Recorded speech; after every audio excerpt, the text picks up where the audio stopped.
Autre grand texte à l'Assemblée nationale après 15 jours de débat, le vote ce soir des députés sur les 2 propositions de loi sur la fin de vie. Le texte consacré aux soins palliatifs et celui sur l'aide à mourir. Concrètement, Yasmina Katou, quelles sont les conditions requises pour accéder au suicide assisté ? Eh bien, si le texte sur l'aide à mourir est adopté, ce droit sera ouvert aux personnes majeures qui résident en France.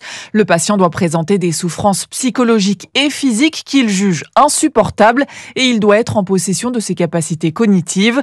Enfin, pour être éligible au suicide assisté, la personne doit souffrir d'une affection incurable qui engage le pronostic vital en phase avancée ou terminale.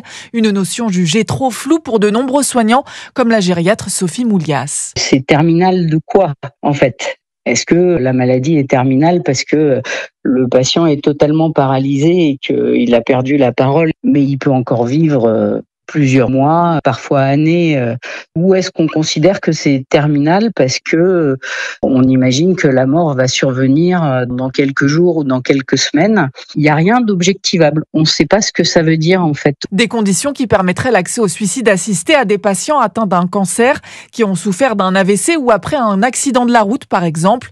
La gériatre craint donc que des personnes à qui il resterait plusieurs années à vivre demandent malgré tout à mourir. Et si les 2 textes sont adoptés, ce soir débutera alors la navette parlementaire.